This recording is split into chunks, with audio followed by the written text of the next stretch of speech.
What is up? Welcome to another episode of the Sales Lab podcast. Today, we are joined by a good friend of mine, Lanny, who I was just saying I've been trying to get on the podcast for ever since the Dubai flooding, and that probably was 2 months ago. 2, 3 months ago, yeah. And I've been jetting off here, I've been going there, I've been doing client calls, stuff like that. But listen, man, great to have you finally on with us. Likewise, bro. Thanks for having me. Long time Yeah, coming. listen. So let's dive into it.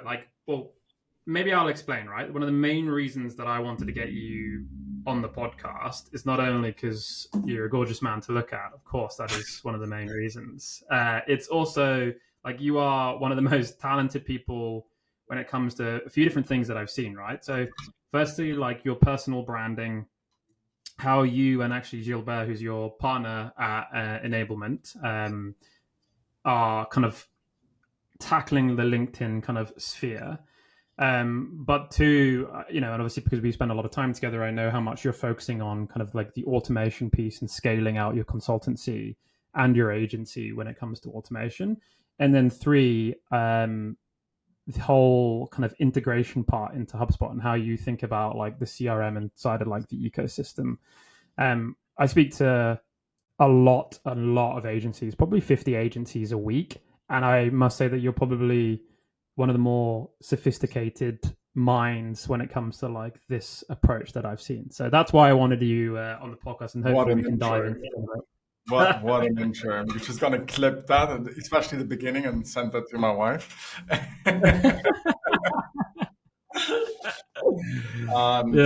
Everything else, everything you say about and against me, I will use against you or whatever you're saying. Nice.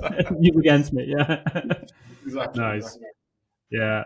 No, but I mean, likewise, right? I mean, that's always like awesome chatting to you and picking your brain also on things. I mean, learning from the best.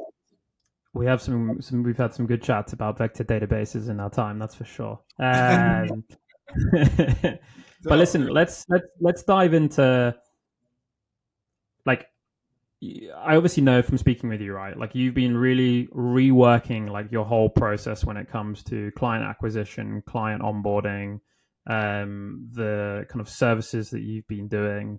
Maybe just a bit of a big one, right? But like, how have you seen kind of outbound motions kind of change this year, even perhaps in comparison to last year? Mm-hmm. Okay, yeah. So maybe very quick context on that, right? Like I've been doing outbound since, I don't know, 6 years or so.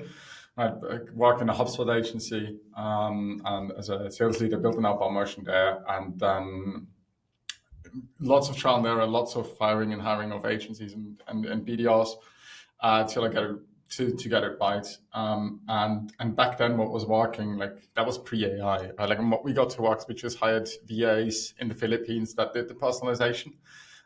Ultimately, what we now do in Clay and with OpenAI, etc. We did that just through a VA in like these icebreakers, right? And then I think like 2023, we can say like AI and OpenAI really hit the mainstream of outbound. So it was basically everyone had a small little custom GPT tool that wrote icebreakers, so everyone could do that. So basically, that was like, it doesn't really matter anymore if everyone's doing it. And we also did some testings actually on like with our own campaigns and also with clients, where we basically got straight to the point or had some sort of like lame personalization essentially, and it just didn't matter. And I think this trend goes further, that like basically if you use AI just to be gimmicky or like just to put like what I call lipstick on a pig, that's it's just that, it's lipstick on a pig. So if your underlying value proposition is not really solving a problem that a person has right now or is thinking about right now, like that doesn't really work.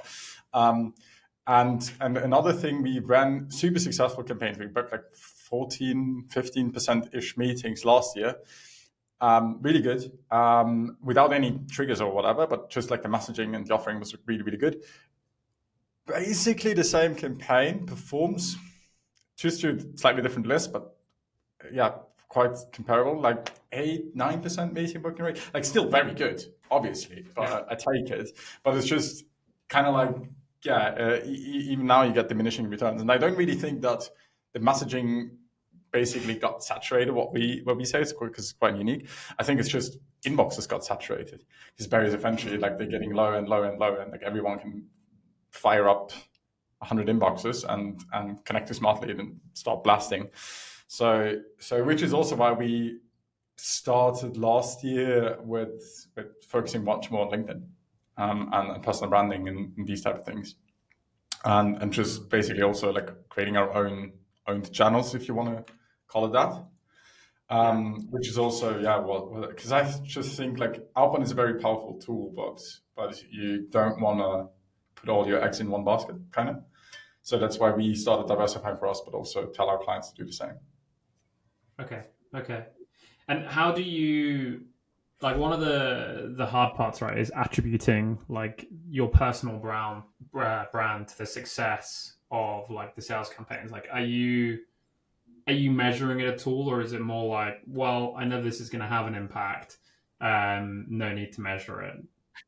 No, we do measure it. We measure it directly in our CRM and HubSpot. I mean, obviously there is like spillover effects. Like someone never talks to you, never speaks to you, never says even that they saw you on LinkedIn, and yet still they are warmer, right? Like there's just branding spillover effect, right? You just don't know which Coca-Cola ad made you buy that Coca-Cola, so you cannot attribute it one by one.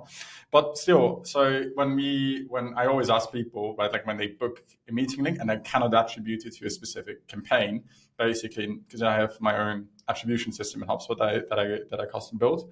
And if I basically have a blank there, then I ask them, like, hey, how did you actually find us? Why do you book the call? And the answer is, in 90% of the cases, is LinkedIn. So then I just add that manually during the call, right? Like quickly, because I'm going through my playbook with them anyways, like my questionnaire. So, I mean, I probably could automate that small bit, but anyways. It's half a second of work. So but yeah, like right now we have, I think I would have to look it up, but like I would say 30-ish% is coming from personal branding. Nice. And like I would say like 30-40% outbound, and the rest is like actual referrals, like customer referrals, like partnerships we have with like HubSpot or other companies that just send us deals our way. Yeah. And has that changed? Like, what was it the previous year? Was it mainly? I mean, there was certainly zero on the personal branding front, right? Really? Wow. I mean, well, last year, like, okay, well, maybe, I don't know, maybe like 10%, because we literally just started like in October, November-ish, to start taking it seriously and really seriously like this year. So yeah, I would say like maybe 10-ish%. But that I would have to look it up, but certainly low. So and how do you tend to factor in like or do you factor in like email and personal branding together? Like, is there like a mesh point between the two kind of channels, so to speak? Yeah. So I mean, what we say, right? Like you can have like your traditional outbound. So I mean, how do you do that? You're gonna go build a list. Like either you're just gonna go to Apollo, build your list, or Sales Navigator, whatever, or use a tool like Trigify to build these lists dynamically and basically don't have to worry about list building anymore. And then you go send them to either Smartly directly or to Clay and do your beautiful campaigns there, right? Like that's a very traditional outbound approach on one hand. What we just like to do, because we just see, and also like that's also like Adam Robinson with like our B2B is going a bit in that space. Like how can we actually combine the more traditional marketing approaches, be it like personal branding on LinkedIn or LinkedIn ads or Facebook ads or whatever, driving traffic to your website? How can we kind of like combine that? And it's also what we do. Like right now, my main job is just posting content, right? Because that gives me profile views and gives me engagement, gives me website visitors, etc. And then I can retarget them. And I've seen a lot of people talking about like our B2B and doing that on the website. And haven't really seen a lot of people talking about that on the LinkedIn side of things, right? Because also LinkedIn, it gives you profile visitors, it gives you likes, it gives you comments. So that's essentially exactly the same. And we just use that as well, right? Like we webhook everything into Clay, we qualify them there, like do they match our ICP, yes or no? If they do, then they go into a campaign. And that way, so we call that all-bound traditional inbound, not really inbound, right? Like you're proactive, but you're also not, like you're completely ice cold outbound anymore. So it's just like the term we came up or we coined or use internally and externally as well. It's like all-bound motion. The beauty of it obviously is it's kind of like self-perpetuating. It's similar to dynamic list building as well, right? I don't know, let's say everyone that changed jobs 3 months ago or is hiring or whatever trick you want to ultimately do, is like the beauty is these lists just build themselves. And once you have like a campaign that you can send to these dynamic lists that works, then like magic starts to happen. Did you know that LinkedIn have this tool, and I only discovered this a month ago, maybe a little bit more, but you can put their own website identification tool onto your website, and then it will tell you anyone that's come from LinkedIn onto your website, and then you then can automatically send an in-mail to that person based on the persona that you're wanting to go after. Now you pay every message that you send. It's like, I don't know, like 5 cents or 10 cents or something like that. Yeah. But it's awesome. I didn't realize that the tool like existed. It's such a great little like system. And you can do that, by the way, for European countries. So it's like first person identity, because you don't actually see their names until they accept your message. And then it's like de-anonymized for you. But you are still hitting them nonetheless. Yeah, no, it's interesting. So it's kind of like a retargeting, but on a one-to-one message level based on LinkedIn. It's retention, but .com for everywhere, for like the whole, it doesn't matter where they're coming from. Nice. But you can't see them like every time they come to your website. You can only see them once they reply to the email that you sent them. But it means you can start hitting people based on, if they're based in the UK or Germany or wherever. Yeah. Nice. No, that's. I mean, it's essentially right. That's actually something that I really see happening more and more and more, and like it's speeding up more and more. It's two things. One is the convergence of marketing and outbound, or like the traditional sales development. Let's just not call it outbound because it's a bit broader. Sales development in general, pipeline creation in general. So like the top of the funnel side of things becomes so marketing driven, what used to be more sales driven, right? Because what you're saying is essentially retargeting ads, right? Like the same as, I don't know, you're gonna go on a website, you search for shoes, right? Like an hour later, Instagram shows you shoes, like these type of things. So the whole retargeting motions, and I think that is so similar where sales development and pipeline creation is going. In that, so that's right, one trend I see, and that's already been like that, but it's coming more and more and more. And the second thing is what we see had worked in B2C is coming more and more in B2B as well. It's kind of like the personal branding and content creators and like these type of things. They already been on YouTube and Instagram, TikTok, etc. But we see that now, like these founder brands and like all that, emerging more and more in the B2B space. Like, I don't know, let's say Eric Novoslawski, right? Like Clay, and how they leverage user-generated content and like all these things. It's such a beautiful way they did it. And obviously they have an amazing product and amazing team behind it, but I'm sure that was part of their success, or like a big part of the success is just how they made it so easy also to like share templates and like all that. It's such a nice playbook to see. And that's, like 10 years ago you did that like in user generated content was obviously a big topic, and influencer marketing. It's like, it was the heydays of Instagram. If you are an agency starting out, because I know I've got a lot of agencies that listen to the podcast, would you like, because obviously like UGC stuff and branding works great for Clay, but what about like, I guess what type of content are you posting? How do you research the type of content?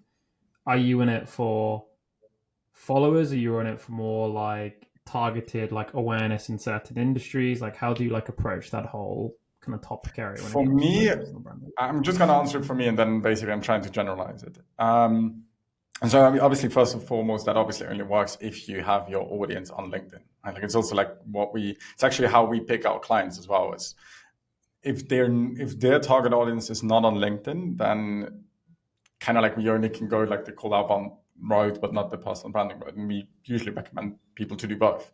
So that's why I mean, actually just check the number before, because I was working on a LinkedIn post.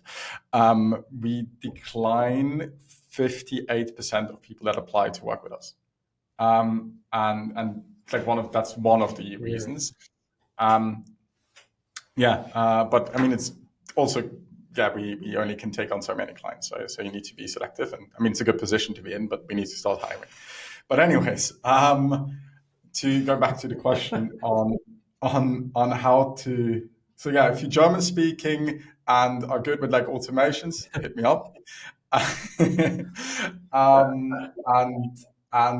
But going back to your question, like how would I approach it and how do I think about it? So I think you can like mentally draw a matrix. So there's different types of contents that you can post, and like it could be your how to info stuff, like you teach people something that's kind of like thought leadership and these type of things.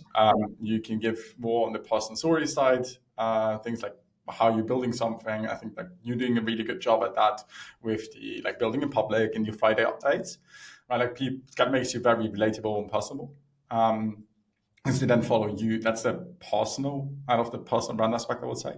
And then is more the flex / case study side of things, and that works for us really well because just people love that stuff, like how we generated, I don't know, $200,000 in pipeline in 20 days without lifting a finger, and like these type of things there. And then you show them like how you actually did it. That just gets you a lot of eyeballs, and like these type of, like if you can actually back it up. Interestingly, obviously, what we see is we have a lot of other agencies just following us, or just agencies following us, which is just like it's just like a side effect, I guess, if you talk about things. What we also noticed is like the super sophisticated workflows and like the nitty-gritty details. Customers don't care, other agencies do. So we are keeping it more high level because that's what our target audience actually is interesting. Like probably the most asked questions I get is like, which tools should I use? Can you send me like an overview? I think so. We just talk about that, and I think like Michel Lieben, for example, is doing a great job at that as well. That he just carved himself out like the niche as like, hey, cool, like you, like they know the tools, so you follow them for tool advice, right? I think like it's a very, very smart play what he did there. And so how I would think about it is like, okay, well, you have like these different types of posts, and then if you put that like, let's say on an x-axis, and then on the y-axis you have the topics you want to talk about, right? Like you can make a story about personal branding, about triggers, about list building, about like basically the topics your target audience cares about. And then you have your matrix, right? And basically what you talk about, like how you talk about it. And then like, where do I get the inspiration from? Like mostly it's, I follow a couple of people and then you comment on them. Like most of my comments, a lot of ideas for posts come from that. Or just random conversations. I never would run out of ideas. Like ideas is not the problem for me. If you would run out of ideas, what you obviously could do is create a document with all your knowledge and kind of like a Notion page where you just brain dump everything, and then ask ChatGPT or Claude to draw ideas from that. Like, hey, generate 3 post ideas to talk about that topic. Here's my knowledge, right? So you could use that as an ideator. And what we do is just build a Clay table with like different templates for these different post styles, like 10, 20 per style. And then I just drop my post idea in, and then it just creates a couple of variations on that topic, which makes then like the actual writing part. Then you just have to adjusted here and there, but that's that's quite easy. Like, so for me, it takes me like maybe like half an hour a day, roughly, that I spend on LinkedIn with like commenting, creating a post, etc., like these type of things. So that's kind of like the workflow, and that works for us pretty well. Going back to your question, like, are you shooting for followers or for quality? Like, no, I could post so much cheesier stuff that will get me more followers, but ultimately, you need. It's not. Yeah, I have 100,000 followers and like nobody buys. Right? Doesn't make sense. But basically now us having like 30-ish% coming from revenue from LinkedIn tells me we have enough quality in there. Yeah. Well, and also if you had 100,000 followers, you're going to be EQing probably more than 56% because most of them. Yeah, because then you literally would have to get the onboarding form or like the call form, make it so difficult that won't make sense. Yeah, exactly. And okay, cool. That's really. And do you do any like social selling? Yeah, like how? Yeah, it's what we actually do. Because I said, like, basically, we see LinkedIn similar to like a website, right? So we can follow up with that like profile visit. So let's just say profile visit. If you know our profile, I programmatically scrape this in more or less real time. And then it goes to Clay. Clay tells me it enriches, etc. And then using Heiz, we just send a welcome on Nice. a welcome sequence. Like, hey, I saw you checked out my profile. Here is a article I wrote about top 10 tools, or if I would start as a sales leader today, here's what I would do. Like these type of posts, like just like a small drip campaign, essentially. Nothing more. I'm not asking for anything. Not going for a meeting. Nothing. Similar to engagements, the follow-up is slightly different, but then we just end with the questions, kind of like, hey, is this or that a challenge? And then they say yes or no, or ignore you. But I'm never going with the pitch. But it's all fully on autopilot till someone says yes or no, or something like that, and then it's just start by chat. Do you get nervous about shadow bans or bans from LinkedIn when you're automating it, or? Yes, I do. Luckily, like, I'm not sure if this is true or not, right? But what my feeling is, if you have a Sales Navigator license and premium account, etc., LinkedIn might be a bit more hesitant in actually outright banning you, because I never had a warning. I never got anything ever. And I've been automating LinkedIn since 2017. So I never had anything. Like, I got banned on Instagram, like back in the day, a couple of times. It's funny how I got myself unbanned was by automating the outreach on LinkedIn to the Instagram people. Like, hey, I got banned unjustifiably. So that was a funny meta play. But anyway, so I never got banned on LinkedIn. Now, with regards to shadow bans and decrease in reach, I don't know. Right? Like, it's you cannot really know, and it's hard to A/B test that. I mean, what I could do is just I might actually do this to use my wife's profile as a distribution channel. And I mean, obviously, there's like some thirst trapping going on. People just answering her messages or reacting to her posts because she's like a blonde woman. So that will be. I know from her past, like, that worked for her pretty well. That's actually like, that might be actually like a good idea for an A/B test now that I'm talking about it, to see if I'm shadowed. But so far, nothing ever happened.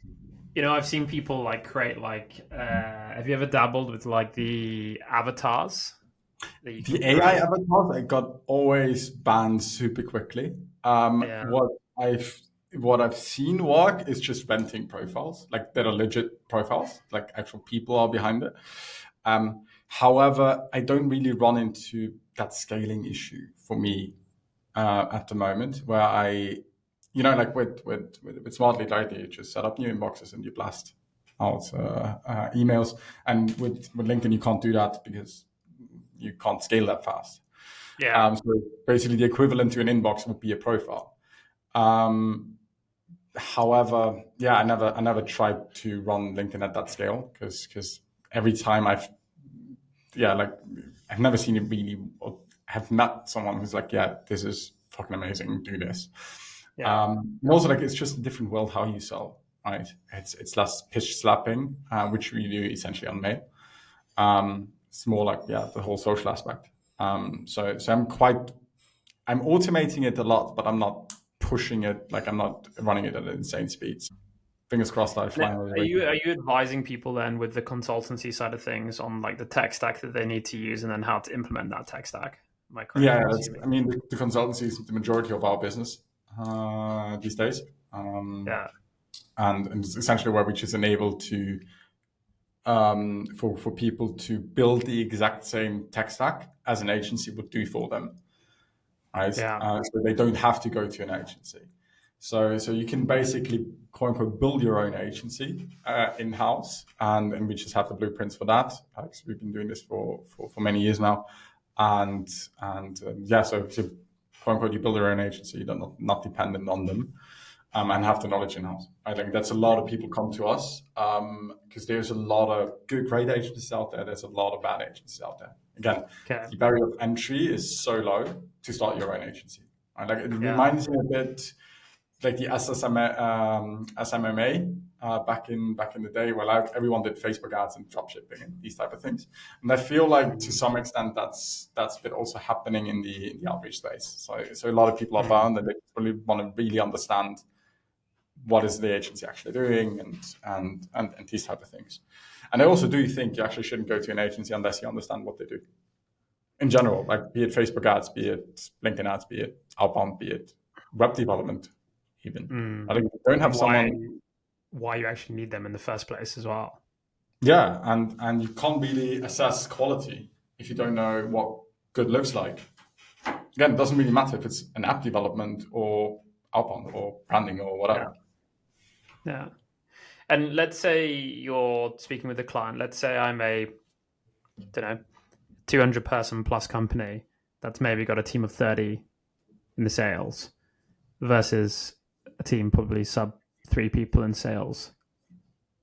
What are we looking at here? Are we looking at different tech stacks depending on the team? Like what would you, if you were to say I had to implement 3 or 4 tools for a team of 3 versus a team of 30 SDRs, what would you look to potentially put in place? Question is, what's the sales like? I would even answer the question probably differently, not just depending on the size of the team, but also like who's the target audience. Right? Like it's different if you go enterprise versus if you go mid-market. Right? Yeah, it's going to be a different motion. So let's just say they're mid-market, ACV 15, 20K ish, maybe 30K ish. So it's not ABM. And let's say it's a software company, right? Like selling to, I don't know, it's marketing, something like that. Yeah. HubSpot essentially. Just without the brand name, because with the brand name, it's easy. Hey, I'm HubSpot. Do you need a CRM? Yes. Thank you. Yeah. I was looking at you in Salesforce. Okay, well, let's jump into that. Yeah. Please send quote. But so how would I go about this? I mean, like with 3 people, and so like three SDRs, like, well, in either case, the question is like, what are they doing? What's the current setup? Is it kind of like every SDR is building his own list and has a Zoom info account and they're just building their own lists? Yeah. Then I would obviously question that motion, right? Like, why are you setting it up that way? Why don't you have like a smaller team, like a that owns that motion, and that is ultimately responsible for these list building activities and building the campaign? So it's, as I said before, I do think ultimately it's becoming more a function of marketing rather than hardcore sales.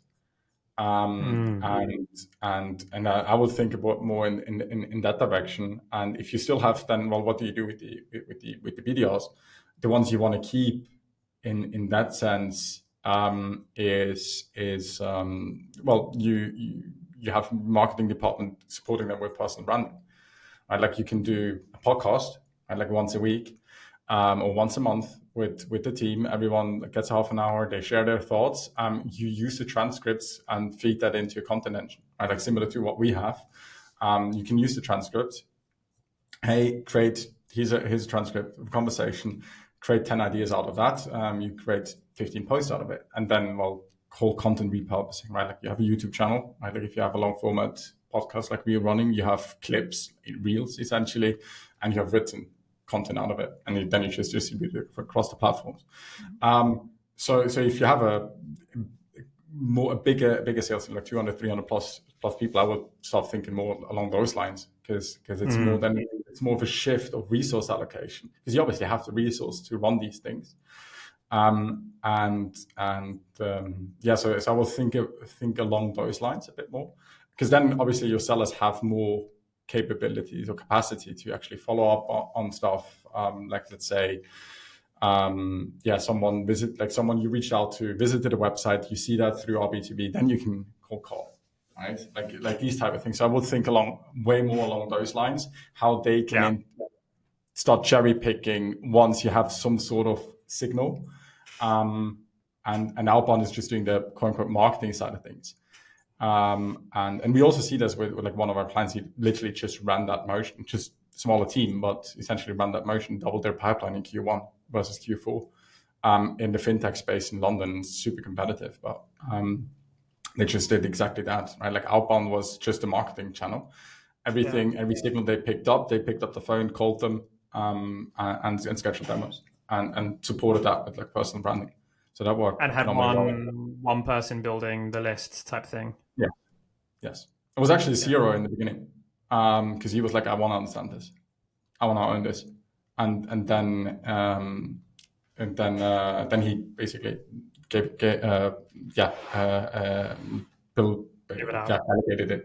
it. Now, if you're like a smaller team, right, like you can't do all of that necessarily. So what you want is still to have all that, just at a smaller scale, right? Like you maybe go a bit less fancy. You can't have Trigify and Clay and RB2B and like all these bells and whistles, right? Like you're running maybe on like a $500,000 budget a month that you can run this, all of that.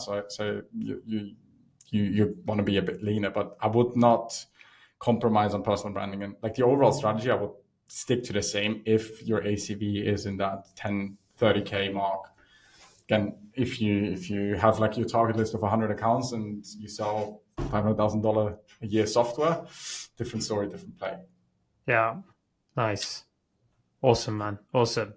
And maybe to kind of to wrap this up, this is kind of like a new thing that I like asking. Like, what are you most bullish about for the future, and what are you doubling down on as the next big thing when it comes to outbound or marketing? Let me think about that, because I don't want to give my first instinct answer necessarily.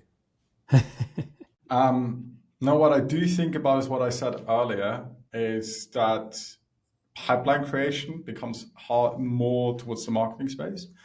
And that the go-to-market motions from B2C will dominate or starting to increase their importance on the B2B side. Right? So we saw that with UCG, we saw that.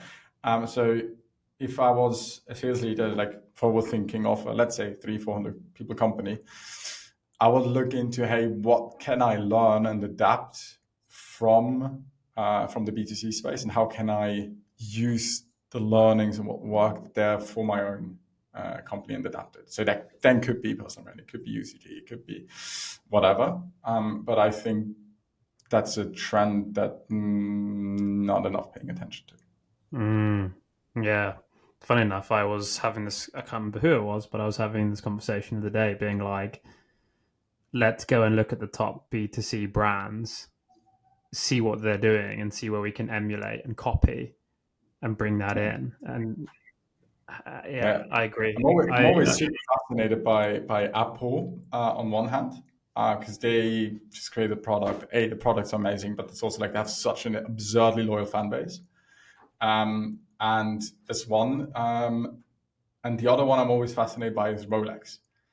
Rolex sells such a weird product, right? Like you don't need a watch. Like you have a phone, you have an Apple Watch if you want to know the time, and yet it's the most successful and a watch brand ever.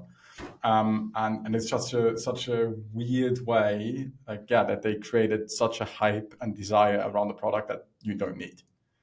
I'm so fascinated by that.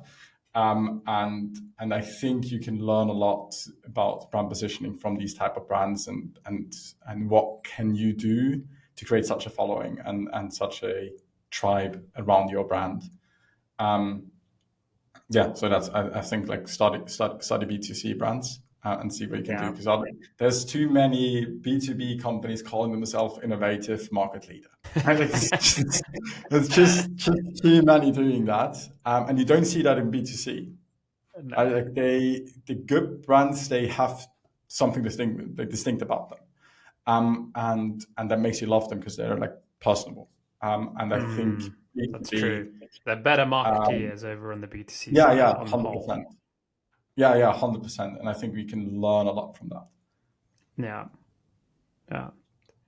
Nice, man. Well, listen, thanks for joining today. This was a good one.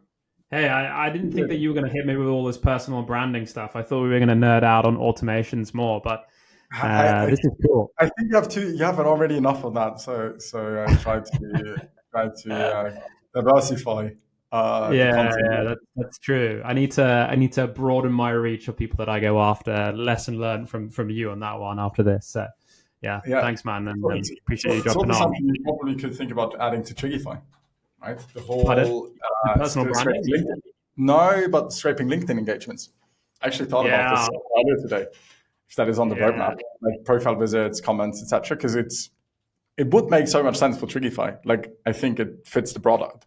Well, funny you say that. We are going to be adding in profile views, people engaging with your posts or commenting or liking. So then you create lists like automatically without needing to like go and scrape. Like it will basically. Yeah, exactly. That's what I meant.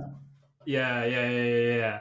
So then you'll have like your list of engagers, and then you can start to run all these other features over the top, and you can build out your list in different ways. Like our whole MO, right, is building these evergreen campaigns. And so exactly. Like that's just like once you have things on Rails, like it's just once you never have to open up Holo to create another list, life's good. That's the goal. We'll get there eventually. Lovely. Max, thank you very much for having me. It's a pleasure talking to you. Appreciate it, Lanny. Bye.